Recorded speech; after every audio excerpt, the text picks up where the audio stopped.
বিভিন্ন শিক্ষা প্রতিষ্ঠানে বিভিন্ন জায়গায় জামায়াত এবং বিএনপির একটা আধিপত্যের লড়াই আমরা দেখেছি, সোশ্যাল মিডিয়াতে ক্রমাগতভাবে দেখছি।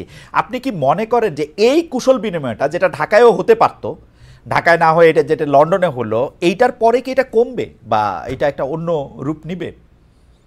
জামায়াত আর বিএনপির মধ্যে কি আবার পুনর্বন্ধুত্ব তৈরি হবে? আমি বুঝতে পারি কিছু কিছু কথা যখন আমরা শুনেছি বিভিন্ন দলের পক্ষ থেকে, ইভেন বিএনপির কিছু বন্ধুরা যাদের সাথে আমরা খুবই ঘনিষ্ঠ, খুবই ক্লোজ রিলেশন নিয়ে চলি, সমালোচনা করতে গিয়ে এমন এমন ভাষায় আমরা সমালোচনা শুনেছি যেগুলো আমাদেরকে খুব ব্যথা দিয়েছে। যে ভাষাগুলো আওয়ামী লীগ ব্যবহার করত, তাদের ভাষা, আমি সে ভাষাগুলো এখানে আর বলতে চাই না, যে কোনো জিনিস তিক্ত না হোক, সেই ভাষায় আমরা কিছু সমালোচনা শুনতাম। তখন আমাদেরও তখন দায়িত্ব হয়ে পড়তো অন্তত ওই কথাটুকুর জবাব দেওয়া, যে আপনাদের মধ্যে দ্বন্দ্ব, দূরত্ব, বিতর্ক, ঝগড়া হচ্ছে, এরকম কিছু না। তো আলহামদুলিল্লাহ অনেকটা কমে আসছে।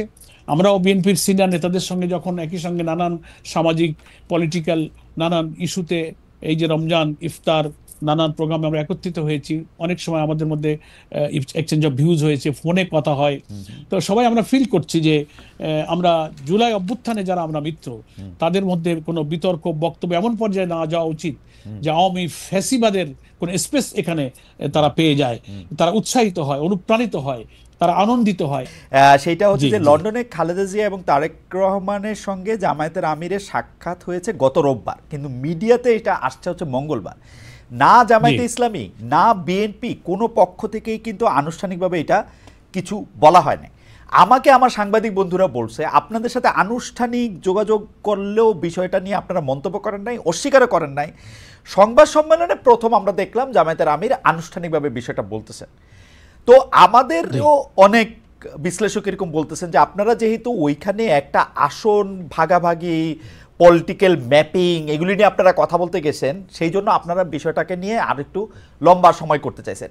এর আগেও কিন্তু আমরা বিভিন্ন রাজনৈতিক প্রশ্নে, সেগুলো আমরা পরে আসবো, আমরা জামায়াতে ইসলামী যেহেতু সরাসরি খুব মিথ্যা কথা বলতে পারে না, তো জামায়াতে ইসলামী কি করে, চুপচাপ থাকে, বলতে চায় না, এক ধরনের কৌশলের আশ্রয় নেয়। ওইটা আপনি কিভাবে দেখবেন? এই লন্ডনের বৈঠকটা থেকে শুরু করে পরে রাজনৈতিক বিশ্লেষণগুলিতে আমরা আসতেছি। না, ধন্যবাদ খালিদ ভাই। আপনার ওই একটা কথা জায়গায় আমি একটু মানে বিনয়ের সাথে ভিন্ন মত বলি, যে জামাত ইসলামী সরাসরি মিথ্যা বলতে চায় না। আমরা সরাসরি তো বলি না, আমরা পরোক্ষ বা অসরাসরিও কখনো মিথ্যা বলি না। আপনার প্রশ্ন এড়ায় যান আর কি, প্রশ্ন চুপ থাকতে পারি, যেই প্রশ্ন একটু আনকমফোর্টেবল, এটা আপনার একটু এড়ায় যান। অন্য পলিটিক্যাল পার্টির মতো রিয়েক্ট অ্যাক্ট করেন না, মিথ্যা বলেন না, ঠিক এড়ায় যান আর কি। আমি এটার উদাহরণ একটু পরে দিব পরার ভাই আপনাকে। যাই হোক, এইটা যদি আপনি একটু বলেন। ঠিক আছে, তো আমি এইটা একটু বলে নিই। আপনি যেটা শুরু করেছেন আজকে আমাদের সম্মানিত আমিরে জামাত মিট দ্য প্রেসে এটা খুব পরিষ্কার করেছেন যে আমি যেহেতু ওনার রেগুলার আমাদের সফর ছিল Belgium, Brussels, UK, European union, commission, বিভিন্ন সংস্থার সাথে উনি বসেছেন। তো উনি কিছুদিন আগে উনি লন্ডনে গিয়েছিলেন, তো তখন সংক্ষিপ্ত সফর শেষ করে উনি চলে এসছেন। ওনার পরিবারের সদস্য লন্ডনে থাকে। তো যেহেতু উনি গেলেন, উনি এই চিন্তাতেই গিয়েছেন, সিনসিয়ারলি স্পিকিং খালিদ ভাই, যে যাদের সঙ্গে দীর্ঘ সময় রাজনীতি করলাম, উনি তিনবারের সাবেক প্রধানমন্ত্রী, আমাদের একজন শ্রদ্ধেয় সহকর্মী, এখন একদিকে তিনি অসুস্থ, আবার একদিকে তিনি মজলুম, তার উপরে অনেক জুলুম করা হয়েছে।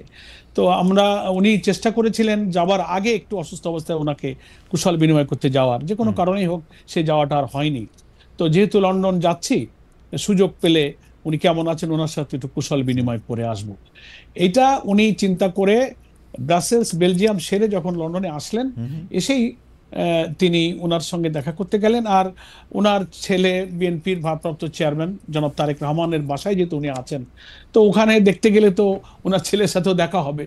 সেইভাবেই উনি এবং আমাদের নায়েবে আমির ডক্টর আব্দুল্লাহ মোহাম্মদ তাহের একসঙ্গে গিয়েছিলেন, এবং ওনারাও খুব কর্ডিয়ালি ওনাকে রিসিভ করেছেন এবং কিছু সময় ওনারা অতিবাহিত করেছেন, পারস্পরিক কুশল বিনিময় করেছেন। কিন্তু আসন বন্টন বা রাজনীতির কোনো ডিসিসিভ কোনো আলোচনা হয়নি। তবে এটা তো ঠিক, যেটা আজকে আমিরে জামাত মিট দ্য প্রেসে বলেছেন, যে আমি যদি এক জায়গায় বসে চা খাই আধা ঘন্টা 1 ঘন্টা, তো শুধু তো চা আর চুপ থাকা হয় না, কিছু গল্প তো হয় সেখানে, রাজনীতি, সমাজ, দেশ, নির্বাচন, অনেক প্রসঙ্গ আসছে। কিন্তু সেই আলোচনাগুলো ডিসিসিভ বা নীতি নির্ধারণী, সিদ্ধান্তকারী কোনো আলোচনা নয়, জাস্ট কথা বলতে হয়, গল্পে গল্পে কুশল বিনিময় করতে যেটুকু সেটুকুই হয়েছে। এখন মুশকিল হয়েছে যে দীর্ঘদিন পর দুই শীর্ষ নেতা বা নেত্রীদের এই আলোচনাটা মানুষ তো আর সহজে নিতে চায় না, এর থেকে অনেক কিছু আবিষ্কার করছেন।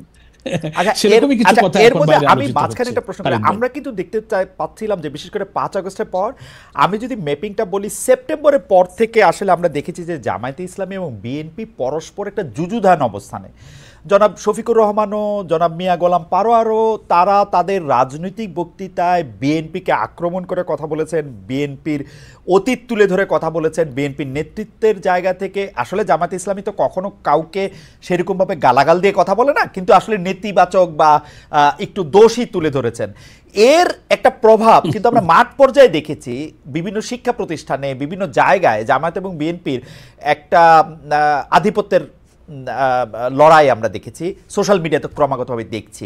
আপনি কি মনে করেন যে এই কুশল বিনিময়টা, যেটা ঢাকায়ও হতে পারতো, ঢাকায় না হয়ে এটা যেটা লন্ডনে হলো, এইটার পরে কি এটা কমবে বা এটা একটা অন্য রূপ নিবে?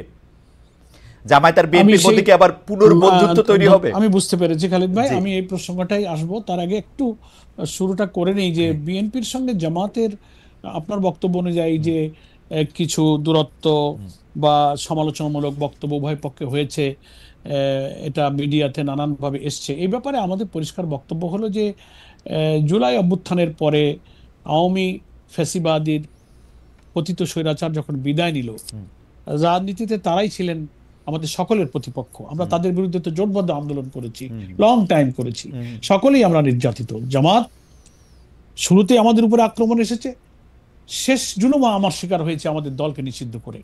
বিএনপিরও প্রচুর তাদের উপরে জুলুম করা হয়েছে, তারাও মজলুম। আমাদের বিএনপি নেত্রী বেগম খালেদা জিয়া সহ হাজার হাজার লক্ষ লক্ষ কর্মী তারাও জুলুম এর শিকার হয়েছেন, তারাও কারাগারে কারাবন্দী হয়ে নির্যাতনের শিকার হয়েছেন। আমরা যেমন আমাদের নেতৃবৃন্দ জুডিশিয়াল কিলিং এর শিকার হয়েছে, কারাগারে মৃত্যুর মুখে ঠেলে দেওয়া হয়েছে নির্যাতন করে, আয়না ঘরে, ক্রস ফায়ার, রিমান্ড। তো এরকম নির্যাতনের শিকার কিন্তু বিএনপিও হয়েছে, এটা সম্পর্ক আমাদের ছিল। কিন্তু যখনই জুলাই অভ্যুত্থানের মধ্য দিয়ে রেজিমের পরিবর্তন হলো, পলিটিক্যাল যে প্রতিপক্ষ আমাদের না থাকায় একটা ধারণা হয়ে গেল যে সামনে নির্বাচন হবে, এবং ন্যাচারালি মানুষ মনে করতে লাগলো, এবং বিএনপি বা জামাতের জনশক্তির মধ্যে মাঠ পর্যায়ে এই ধারণা হওয়াটা অস্বাভাবিক নয় যে সবাই তো আমরা নির্বাচনে যাব। তো নির্বাচনে বিএনপি ভাবতে পারে যে এখন ইলেকশন আমাদের জামাতের সঙ্গে হবে, জামাত ভাবতে পারে আমাদের নির্বাচন এখন বিএনপির সঙ্গে হবে।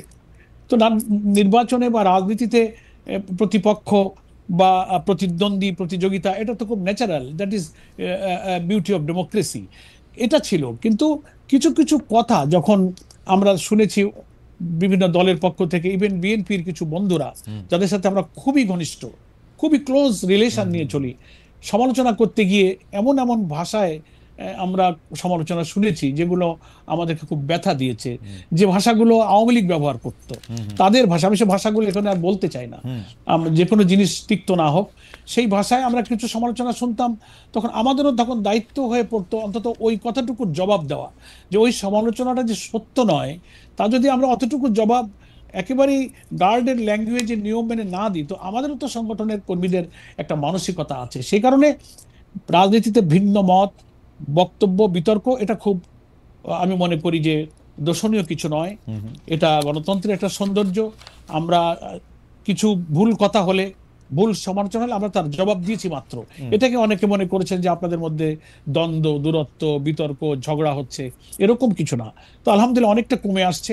আমরাও বিএনপির সিনিয়র নেতাদের সঙ্গে যখন একই সঙ্গে নানান সামাজিক, পলিটিক্যাল নানান ইস্যুতে, এই যে রমজান, ইফতার, নানান প্রোগ্রামে আমরা একত্রিত হয়েছি, অনেক সময় আমাদের মধ্যে এক্সচেঞ্জ অফ ভিউজ হয়েছে, ফোনে কথা হয়।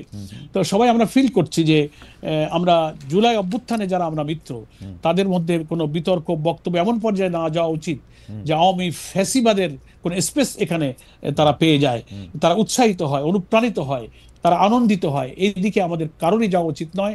আমি মনে করি উভয় দলের নেতৃবৃন্দের মধ্যে এই ফিলিংসটা এসেছে, এই সচেতনতা এসেছে। তো লন্ডনে বেগম খালেদা জিয়া এবং তারেক রহমানের সঙ্গে আমাদের নেতৃবৃন্দের এই সাক্ষাৎ, আশা করি উভয় নেতৃবৃন্দের মধ্যে এই পলিটিক্যাল যে কার্টসি, এই সৌজন্যতা, এই শিষ্টাচারের মধ্য দিয়ে আমাদের রাজনীতির প্রতিযোগিতা থাকবে, আজকেও আমির জামাত বলেছেন যে প্রতিযোগিতা ভালো, মতের পার্থক্য ভালো, কিন্তু আমি সেটা যেন আপনার বক্তব্যে বিরোধে রূপান্তরিত না হয়। রাইট, আমি আপনার বিরোধী রূপান্তরিত আমি হয়, এ ব্যাপারে আমরা সবাই ইনশাআল্লাহ সচেতন আমি আপনার হতে পারবো। এ সাক্ষাৎ হয়তো আমাদেরকে সেই পজিটিভ দিকে নিয়ে যেতে পারে।